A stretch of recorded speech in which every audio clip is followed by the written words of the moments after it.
In 1995, in a small courtroom in Brinksville, deep in the American South, a gavel struck, sharp, cold, like a knife slashing through a man's fate. Michael Jackson, guilty of theft, 20 years in prison.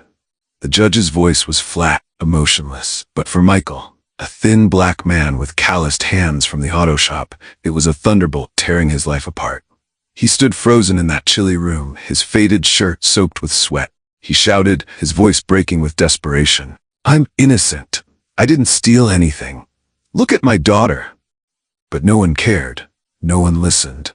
At the back of the room, Sarah, Michael's 5-year-old daughter, stood still as a statue. Her big brown eyes shimmered with tears, her tiny hands clutching the hem of her worn-out dress.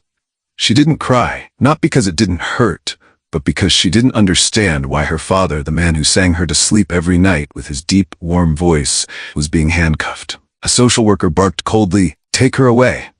Strange hands pulled her from the courtroom. The iron door slammed shut, a loud, echoing bang that sealed her childhood away. The worker leaned down and whispered in her ear, "Your dad's a criminal. You'll end up just like him." But they didn't know. Right then, a quiet strength was born in that little girl's heart. That trial didn't need evidence, didn't need the truth. To them, a poor black man like Michael was enough to blame, enough to erase. But the story doesn't end there. 30 years later, in 2025, Sarah Jackson walked back into that same courtroom. She wasn't the helpless little girl anymore. Now she was a black lawyer, her eyes blazing, holding an old tattered diary, her father's words scratched out from behind bars. She didn't come to beg or cry. She came to make the man who swung that gavel, Daniel Harper, face the truth he'd buried for 30 long, dark years. Want to know how she did it? Listen to this story about pain, grit, and a strength that never gave up. After that gavel fell, Michael Jackson wasn't just a name on a docket anymore. He was a father torn from his child. Before that day in 1995, he was a mechanic, a quiet black man living for his daughter Sarah. At 30, he'd already lost his wife to sickness, raising their little girl alone in a beat-up shack on the edge of Brinksville. He'd come home with grease-stained hands, scoop Sarah up, and spin her around until she laughed. "You're my whole world," he'd say, his voice rough but warm. But that world ended when the cops kicked down his door. They accused him of stealing from a big store downtown, a crime he didn't commit. The evidence? A wallet they said they found in his shop, with no fingerprints to tie it to him. The witness, a guy Michael knew from the street, was paid off to lie, but no one asked why. In that courtroom, Michael begged, "I didn't take anything, I swear on my daughter's life." But Judge Daniel Harper, a young white man with cold eyes, didn't even look at him. He turned away like Michael was nothing, then slammed his gavel down. 20 years. That was it. They dragged Michael out, his last desperate glance searching for Sarah. Sarah stood there, a tiny shadow in the chaos, watching her daddy disappear. She didn't scream. Her big brown eyes shimmered with tears, her small hands clutching her worn-out dress. A social worker grabbed her arm. "Come on, kid," the woman snapped. "You're on your own now." They took her to an orphanage, a gray, crumbling place stinking of damp and despair. The other kids swarmed her that first day. "Your dad's a thief," they sneered. "He's trash, just like you."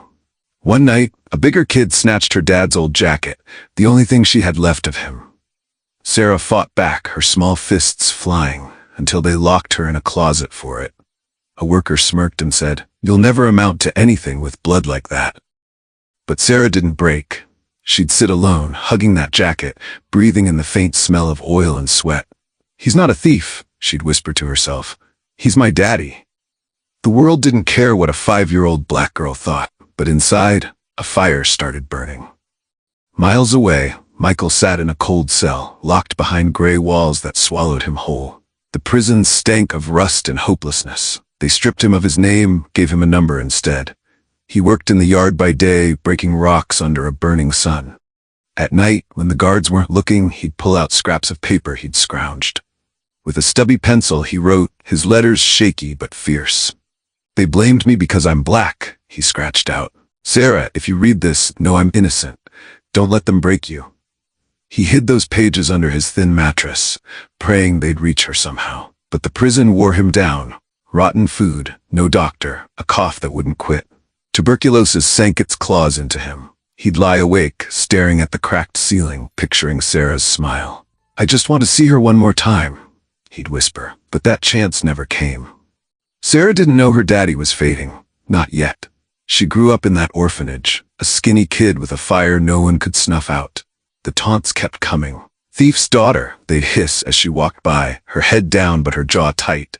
The workers barely fed her, tossing out scraps while muttering about kids like her. She learned to stay quiet, to watch and wait. But inside she burned. At night she'd sit by a cracked window, staring at the stars, clutching that jacket like a lifeline. "Daddy didn't do it," she'd tell herself over and over, until it wasn't just a hope, it was a promise. She'd whisper at that window, "One day I'll find the truth for you, Daddy." She didn't know how, but she'd make them all see. Back in his cell, Michael kept writing, pouring his heart onto those scraps. The cough turned to blood, his strength slipped away. One gray morning in 2015, after 20 years behind bars, he was gone. Tuberculosis took him, but the real killer was the injustice that locked him up. His last words to a cellmate were simple: "Give my diary to Sarah. She needs to know." That cellmate nodded, tucking the tattered pages into his pocket. Michael died alone, but his voice, those raw, stubborn words lived on, waiting for the day they'd find his little girl. When Michael Jackson died in that prison cell in 2015, Sarah didn't know her world had shattered again. She was miles away, unaware that the diary he'd entrusted to his cellmate, a last piece of him, was on its way to her. A year later, in 2016, she was 26, fresh out of law school, scraping by in a cramped apartment. She'd clawed her way there, but nothing braced her for the knock on her door that day. A stranger stood outside, an older man with tired eyes and a worn-out coat. "You're Michael's girl, right?" he asked. Before she could answer, he pulled out a bundle of crumpled pages, yellowed, rough, covered in her dad's shaky handwriting. "He wanted you to have this," the man said. Sarah took it, her hands trembling as memories flooded back. She sank to the floor, tears spilling as she read his last words. "Sarah, don't let them beat you down." Her chest shook. She sobbed, raw and fierce, pressing the pages tight against her heart. "I'll make them pay for what they did to you, Dad," she choked out. "I swear it, no matter what it takes." In that moment, her grief turned to fire, a vow born from loss, blazing hotter than anything she'd ever felt. Sarah had grown up with that fire burning inside her. The orphanage tried to put it out, kids sneering "thief's daughter," workers tossing her scraps like she was trash. But she wouldn't break. Late at night, while the others slept, she'd sneak into the dusty library, pulling law books off the shelves. Under a flickering bulb, she'd read, her fingers tracing the pages, whispering, "I've got to know why they took him." She worked diner shifts by day, washing dishes until her hands bled. Once she collapsed at the sink, exhausted, but dragged herself back to her books by dawn. At night, she studied until her eyes burned, earning a scholarship to law school against all odds. By 2025, Sarah wasn't that scared little girl anymore. She was a black lawyer, sharp, unbreakable, working with a group fighting for the wrongly convicted. Every late night, every drop of sweat was for her dad, for the promise she'd carved into her soul on that tear-soaked floor. She threw herself into his case, chasing the truth like it was her lifeline.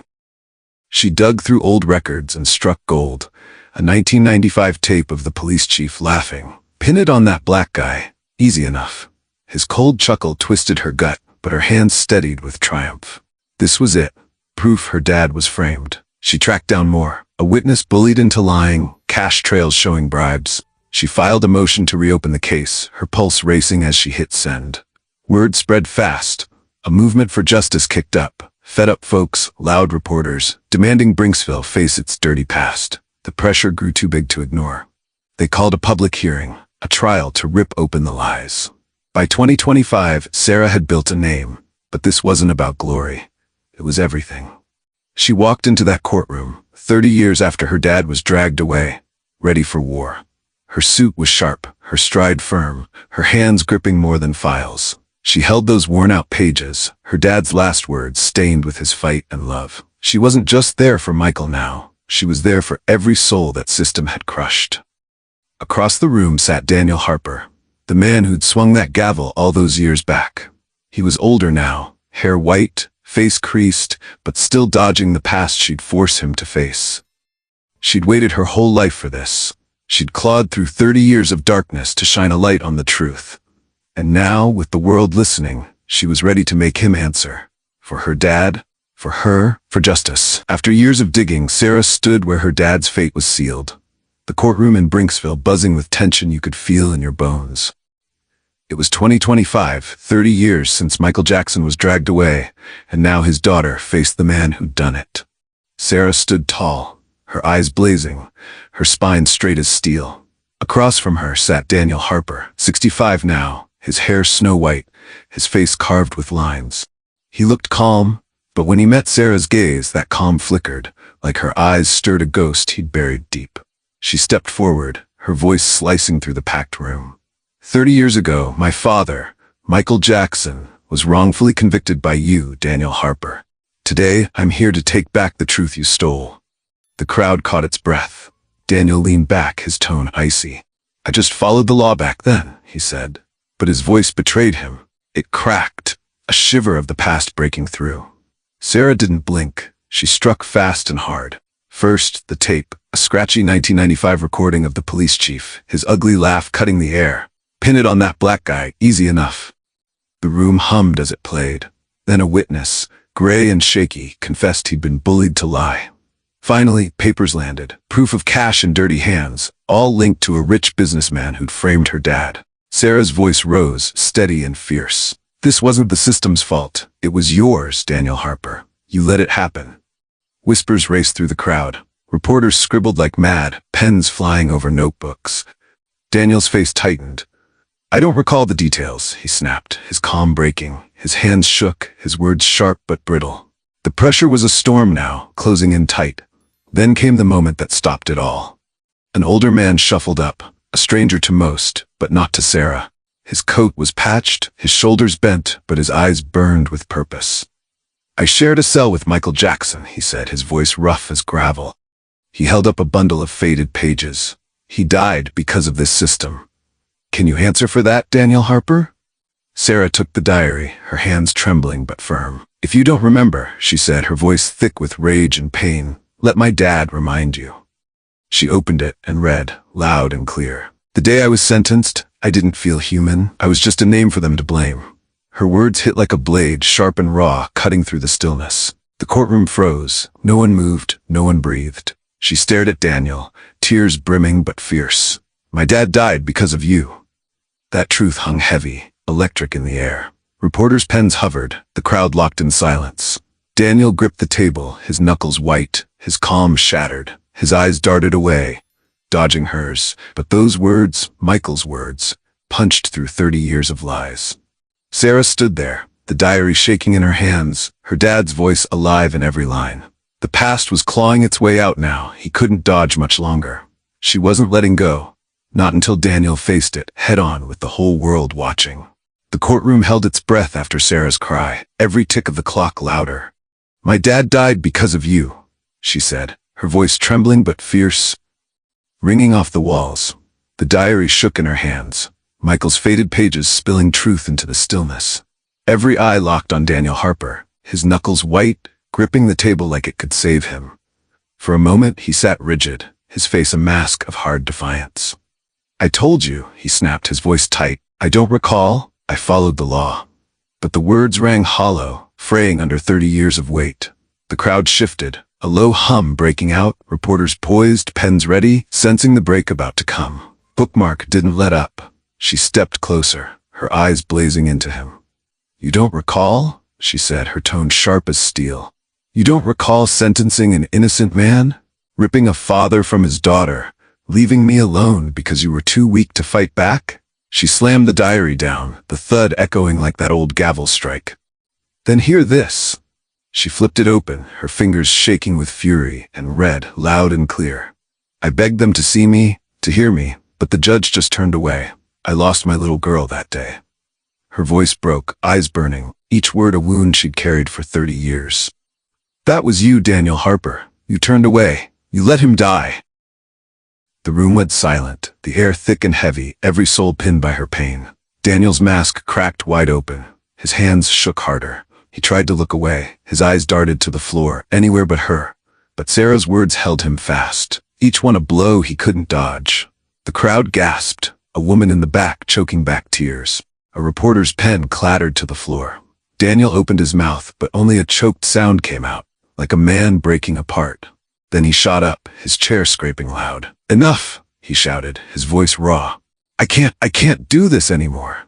The room froze, every breath held tight. He slumped forward, hands clawing his face. "I knew he was innocent," he choked out, tears streaming down his lined cheeks.